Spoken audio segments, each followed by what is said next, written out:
In 2007, TV network CBS dropped 40 kids in the middle of the New Mexico desert as part of a brand new reality show. These kids would have to build their own society from scratch. And if this sounds like Lord of the Flies to you, well, it was meant to. We were on this mission together, and we were going to prove to the world that we could make a better society than adults could. I'm Josh Gwynn, and I want to know what this wild TV experiment was really about.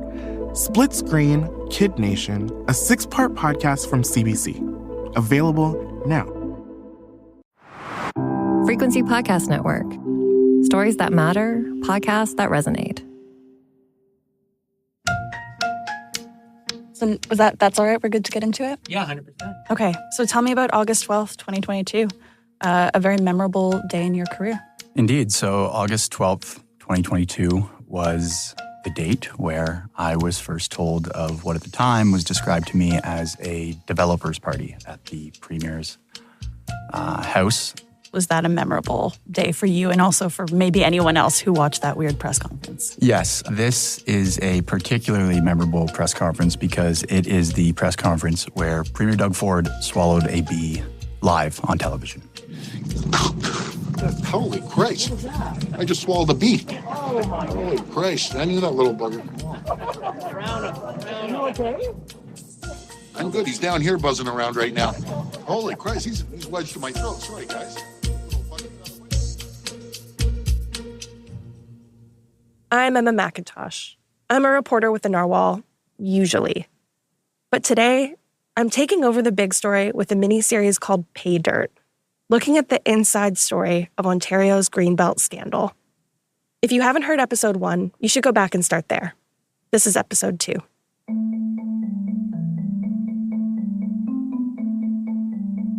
So, okay, Doug Ford swallowing the bee aside, this press conference was important for another reason. It was the morning after a pivotal party at the Premier's house. This happened in August 2022, a few months before the Ontario government announced it would cut into the protected Greenbelt, a move that would allow some well-connected land developers to build houses there and get a few $1 billion richer. In late 2022, I'd worked on an investigation into the Greenbelt cuts with my friends at the Toronto Star. And in the fallout of that, we started to hear whispers about a party that took place a few months earlier. We got these weird, anonymous emails about it, saying a bunch of big developers were there. Nothing we could confirm. But by the time we had the tiniest whiff of it, a few other journalists were way ahead of us. That voice you heard at the top there is Charlie Pinkerton. He was one of them. He heard about the developer party the morning of the bee press conference. He works for an outlet called The Trillium now. But back then, he was a reporter at Queen's Park Briefing. The other journalist chasing this story was Colin DeMello, who was tipped off about the party while it was happening. I am the Queen's Park Bureau Chief for Global News in Toronto. And the president of the Queen's Park Press Gallery. The party Colin and Charlie heard about became known as the Stag and Doe, because that's what it was, a stag and doe. This is a uniquely Canadian thing, mostly in Ontario. It's a pre-wedding party, basically a fundraiser for the happy couple. Friends and family usually pay for tickets to go. A lot of the time there are raffles too. The bride at this stag and doe just happened to be one of Premier Doug Ford's daughters. So why did it matter that the Premier's family invited developers to this stag and doe? Because even before the Greenbelt carve-outs, people were asking questions about Doug Ford's relationship with the development industry. Some of that came from stories Toronto Star reporter Noor Javed and I wrote about Highway 413. If you remember, Highway 413 is a Ford government project that's supposed to be built through the Greenbelt. Those questions were definitely coming not just from us, but loudly and publicly from the Premier's critics. Colin was also hearing from conservative sources who said that given those questions, they were not comfortable with the stag and doe. I think this relationship with developers has been one that's been a constant for a very long time. The premier seems to have an interesting relationship with a few developers. There are people who have development ties or their own development companies that have been given a lot of appointments by the premier. In fact, one developer who owns a development company, who owns a lot of land in the city of Toronto and air rights in the city of Toronto, has been made the chair of the LCBO, has been given the Order of Canada, has been, made the chair of Ontario Place. And, some within the conservative realm have questioned whether all of these ideas about how the Greenbelt should be treated come from the development industry to Doug Ford or from Doug Ford to the development industry. But that video in 2018 is actually very important because if you go back and listen to the entire thing, at one point the premier says, I've been speaking with developers from across the province or across the country. We will open up the Greenbelt, not all of it. We're going to open a big chunk of it up, and we're going to start building and making it more affordable and putting more houses out there. I've already talked to some of the biggest developers in this country. And again, I wish I could say it's my idea, but it was their idea as well. He said, I wish this was my idea, but it was theirs to open up the Greenbelt for development. So when the Ford government announced the Greenbelt carve-outs for real in 2022, all of a sudden, the premier's relationships with developers were under a microscope. So developers being invited to a stag and do for the premier's daughter, a type of party that's normally just for friends and family, that definitely piqued the interest of reporters. What Colin and Charlie found raised more questions. First of all, one of the developers who benefited from the Greenbelt changes was at the party, Shakir Rahmatullah, who runs Flato Developments. After part of one of his properties was taken out of the Greenbelt, he sold a big chunk of the land, making him one of the few who actually made money before the changes were reversed. Later, we found out that another would-be Greenbelt developer named Sergio Mancia also had a ticket, but gave it to someone else.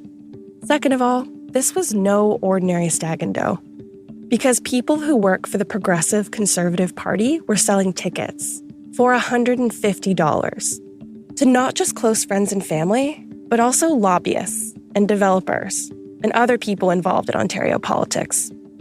It's pretty normal for people who want FaceTime with the premier to pay that and more to go to an official Progressive Conservative fundraiser. But this wasn't organized by the party. It was a personal event at the Ford family home. This wasn't necessarily just a party for the kids, thrown by the kids, as the premier had insisted. In fact, there were people who were well connected to the Progressive Conservative cause, well connected to Premier Doug Ford himself, who were actively selling tickets on behalf of the premier to a party that would have put money directly into the premier's family's pockets. What I do know is that the premier was given a lot of warnings in advance of the party to not do it. A lot of warnings. And he went ahead and did it anyway. I can't go too much in depth in there without breaking a lot of confidences, but, he was given some indications that this would have been problematic, and it turned into a problem for him quite clearly. So in January 2023, as I and other journalists worked to get to the bottom of what happened with the Greenbelt, this stag and do controversy was unfolding behind the scenes. By the end of that month, Charlie felt like he had enough sources to confirm the story. So he went to the next step he needed to do to publish. He started reaching out to the premier's office and developers to get their side of the story.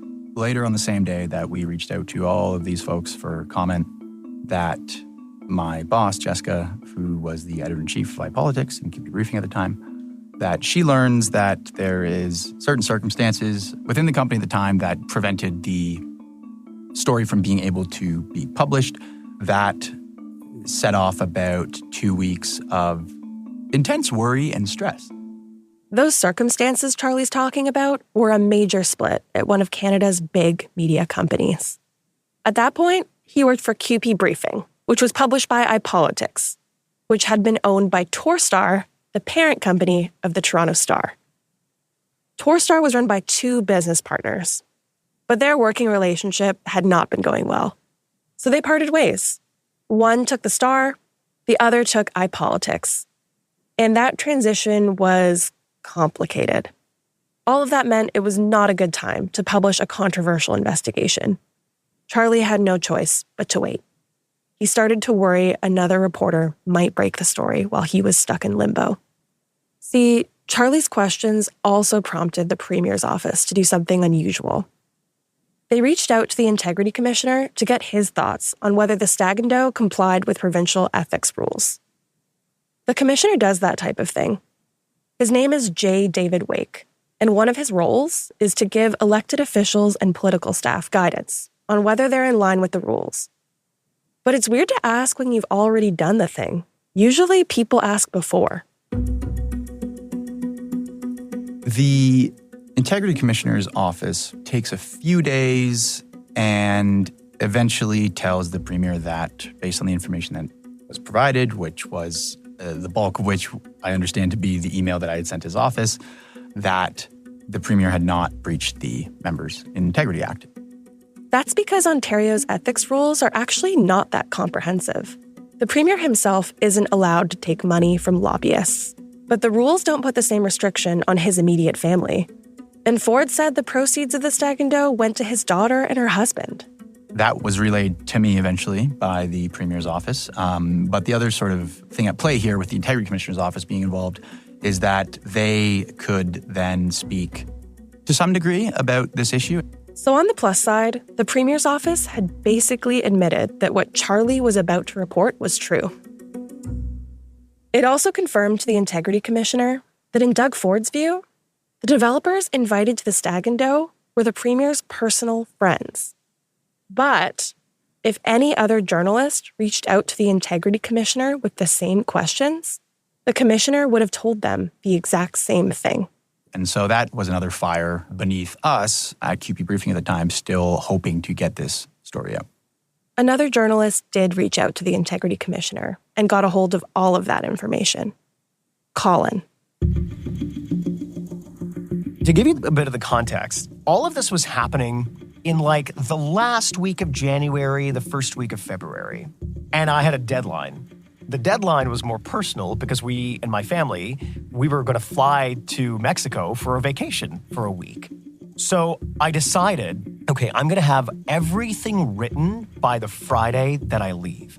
Friday, I'm done, and we have most of it done. I speak to my bosses, and they're like, okay, well, this is good, but we don't have the it factor. And then finally, we get the statement from the Integrity Commissioner, in which the Integrity Commissioner says that Premier Doug Ford has told him that developers, some of whom he considers to be friends, attended a Stag and Doe in the Premier's backyard. And I think I sat there and I read that sentence like 4 or 5 times. And in the midst of this, we're packing and getting like DEET and sunscreen and everything. And I'm like, am I reading this correctly? This cannot be true. And that was for us the moment that everything tied together. Because it was a statement that confirmed more than my wildest imagination could have confirmed. Meanwhile, Charlie still didn't know when his company would be ready to publish. And he still wanted to ask the Premier directly about the Stag and Doe. That's a lot easier said than done. Doug Ford is not always in the building. If he is, he doesn't actually have to come out of his office much. People can bring him stuff he needs. He's the Premier. His office even has its own bathroom. He has to go to question period and legislative votes. But there's actually a series of hallways and rooms the public can't access that connect his office with the legislative chamber. Journalists call it Coward's Alley. Sometimes ministers who don't want to answer our questions will exit that way. So anyway, if Doug Ford didn't feel like a press conference, and he didn't, Charlie's chances of asking him questions directly were low, to say the least. Which brings us to one of the wilder moments in this whole saga, when tensions between the government and journalists hit one of many boiling points. In 2007, TV network CBS dropped 40 kids in the middle of the New Mexico desert as part of a brand new reality show. These kids would have to build their own society from scratch. And if this sounds like Lord of the Flies to you, well, it was meant to. We were on this mission together, and we were going to prove to the world that we could make a better society than adults could. I'm Josh Gwynn, and I want to know what this wild TV experiment was really about. Split Screen, Kid Nation, a 6-part podcast from CBC. Available now.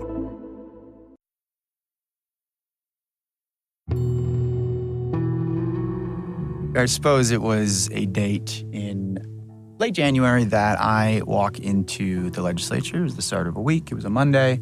Typically, I'll walk by the premier's office, and there's all this plastic wrap just out front. It was very clear that, some kind of repairs or constructions or whatever it may be was happening within the office. So Charlie did what journalists do. He asked around. I learned that the premier's office's washroom was under construction. That meant the premier now had one big reason to be out in the hallways, where it's fair game for journalists to ask questions. So Charlie started going to a bathroom on the first floor instead of the one near his own office, thinking he might run into Doug Ford out and about. And one day, as he was leaving the washroom, he did.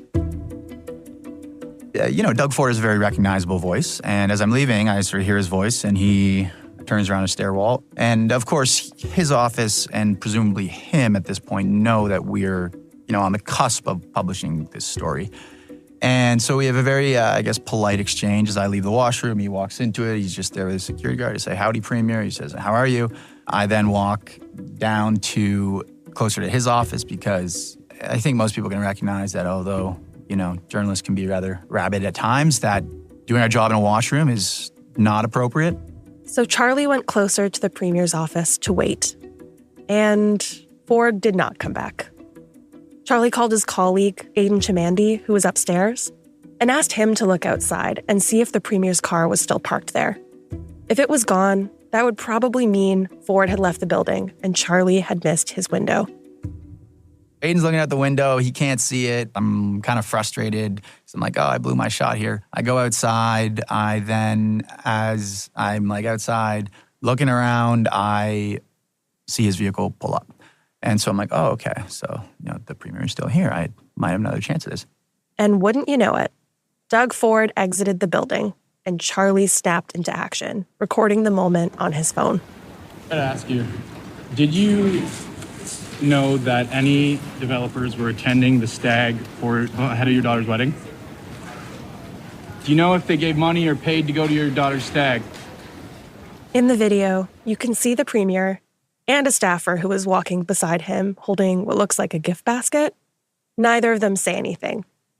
They also do not look happy. You do not seem to like that question much.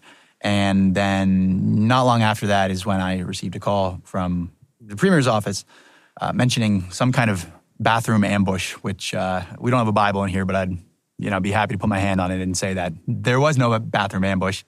But with that accusation out there, Charlie felt like he should probably tell the president of the press gallery.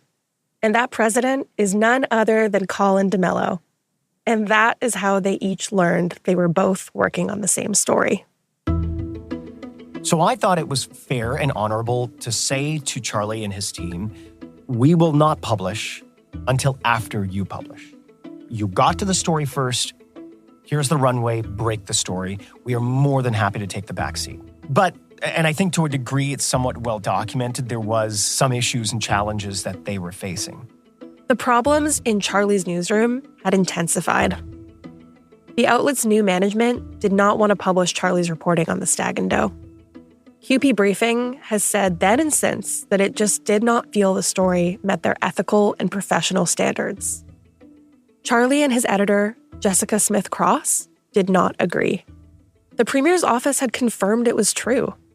But more importantly, they were also really concerned that their upper management could be interfering in the newsroom. QP Briefing, for the record, disagrees. The company has said the story just needed more editing. It took issue with the length of it, some of the personal details in it, and what they said was its, quote, broad focus. People assume the owners of media companies have a hand in shaping stories, but if a newsroom is functioning properly, they really shouldn't. It's very unusual for an owner to read a story before it comes out. It's even weirder for an owner to put the brakes on a contentious investigation that's already been approved by editors and company lawyers. There's supposed to be a wall up between a publications, business operations, and the journalism side of things. And in this case, that was very clearly kicked down quite suddenly and aggressively. And so, yeah, that presented another immediate existential issue. Charlie, his boss Jessica, and the other QP briefing staff told their big bosses that if the company wanted to block the story, they would have to quit to protect their journalistic integrity. And in the end, that's what Charlie and Jessica did, quit and go public, followed by the company laying off all of the other QP briefing staff, which iPolitics told other news outlets was about the split from Torstar, not the investigation. When other journalists heard about the resignations, it started a firestorm of speculation about what Charlie's hot scoop might be. Colin, meanwhile, was in Mexico, ruining his family's vacation. Let me tell you, the daggers I got from my wife because I was on the phone the whole time. So I called my team and I said, look, at the risk of my marriage, can we please wait until Monday? Nobody else has this story. Let's just go with it. But then the next morning I woke up and I thought, that tweet from Charlie, very publicly saying that they were leaving is obviously going to lead somebody to ask the question, why? And I didn't want this to be a situation where somebody else scoops us to say there's a story about stag and doe that the premier's really concerned about. And that's why this whole thing happened. And so we just made the decision on the Thursday to hit publish. And it was only after, my wife told me, it was only after the story went out that she saw me finally relax. Of course, the story went crazy. Ontario developers were invited to a stag and doe traditionally. Premier Doug Ford admitted that he threw the stag and doe party last August in his backyard in Etobicoke, and that developers who the Premier counts as personal friends were among those who... This is my daughter's wedding, and I think that's the first time that's ever come out in Canadian history, someone asking about someone's daughter's People wedding. and Ontarians have a right to know, what conversations took place, what kind of invitations were Questions made, still remain and are lingering here at Queen's Park. The questions on everyone's mind were, did developers get tipped off about the Greenbelt changes at this party? Or did the party somehow play a role in which pieces of land the government removed protections from? On those, I wish I could give you a straight answer. I can tell you Doug Ford and the developers have maintained that they didn't discuss the Greenbelt or any other government business that night. I can tell you the Integrity Commissioner found no evidence to the contrary or any evidence of wrongdoing by the Premier.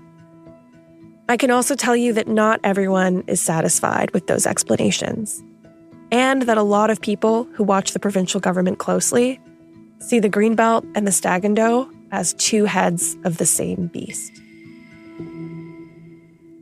I want to pause here and say that in the scope of the whole Greenbelt scandal, the stag and doe is kind of a side plot. Like, if the Greenbelt was a movie, the stag and doe would be the spin-off franchise. We could probably make an entire 10-part podcast just about this. What you need to know, though, and why I'm telling you about it now, is that this whole incident drew even more attention to questions about what happened with the Greenbelt. It also raised bigger questions about how this government does its business, who it listens to, who it invites to parties in the backyard. I think on its own, it may not have had the impact had the Greenbelt not happened.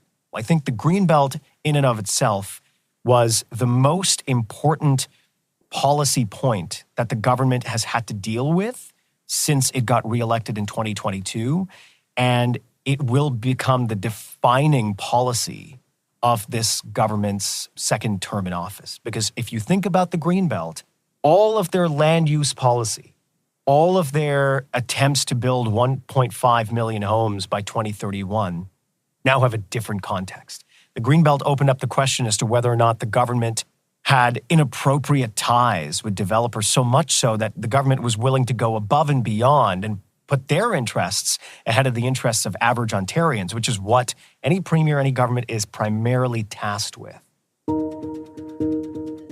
There is one plot line I can wrap up in a nice little bow for you, though. Charlie's fate. and the fate of his colleagues who found themselves suddenly out of jobs in the midst of the Stag and Doe scandal. Charlie ended up working with Noor to publish his reporting on the Stag and Doe and the Premier's daughter's wedding in the Toronto Star. And soon after that, he and all of his QP briefing colleagues found a new home at the Trillium and got right back to digging. That for me really kicked off not long after the Stag and Doe story and all the drama with our publication, the launch of the Trillium and whatnot, with a source coming forward to me with some information that took many, many months to shore up to get to the point where we were able to publish. That information was about a very consequential trip to Las Vegas in early 2020, taken by a conservative MPP, one of the Premier's staff, and one would-be Greenbelt developer. The MPP is named Khalid Rashid. He wasn't a minister when this trip happened, but he had become one by the time the Greenbelt scandal started unfolding. The Ford staffer was Amin Massoudi, who's often called Doug Ford's right-hand man. He worked for the Premier and his late brother, former Toronto Mayor Rob Ford, dating back to their City Hall days more than a decade ago. He left the government in 2022, but he still worked for the PC caucus on a contract basis until fall 2023. A third person tied to the Ford government also went on this trip, Jay Truesdell.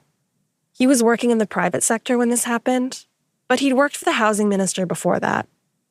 And by 2022, he was Ford's director of housing policy, one of the people who would play a role in the Greenbelt changes.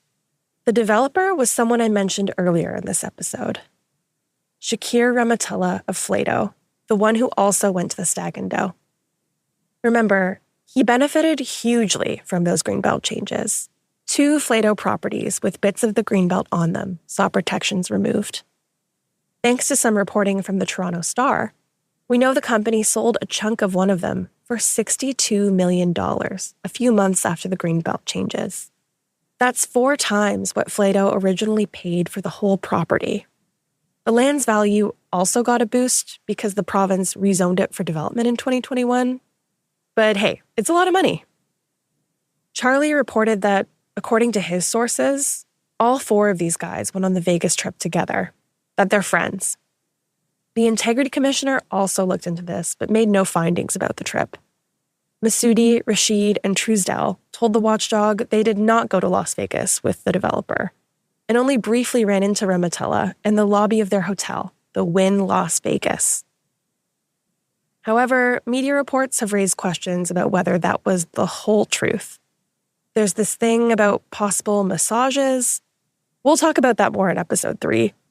For now, what you need to know is that this Vegas trip happened. It raised even more questions about the Ford government's ties with developers, and it kept the Greenbelt scandal simmering as spring turned to summer.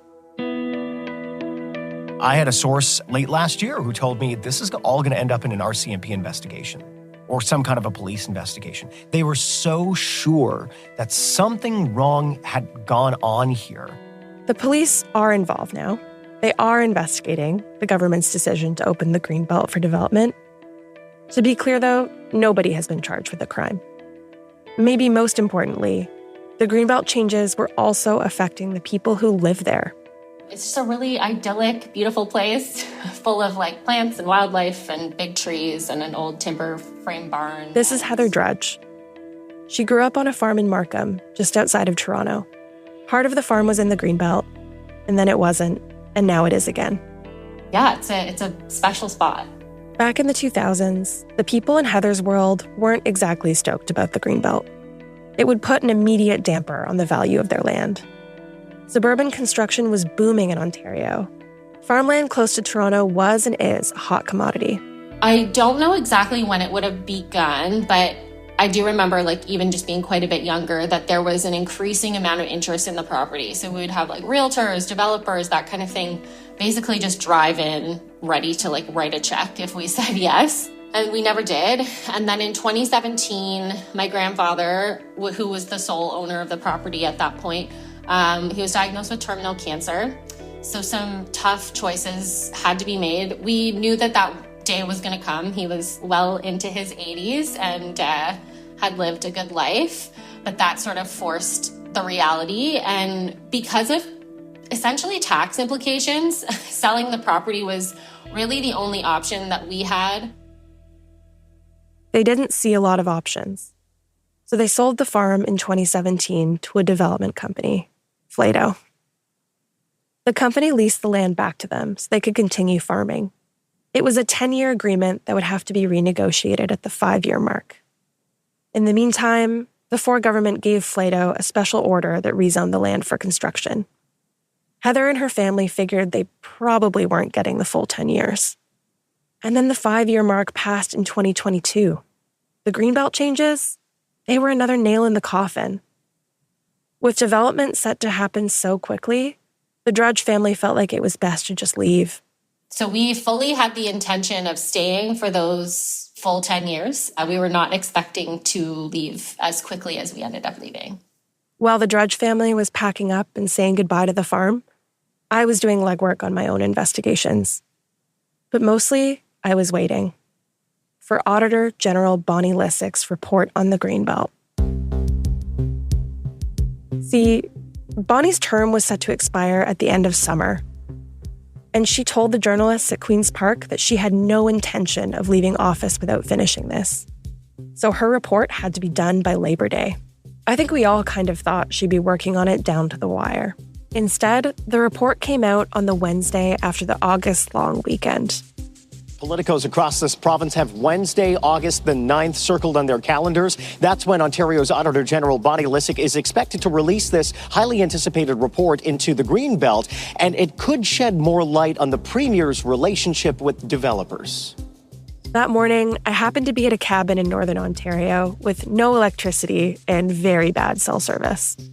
So I biked into town, where there's some satellite Wi-Fi that allowed me to download the report.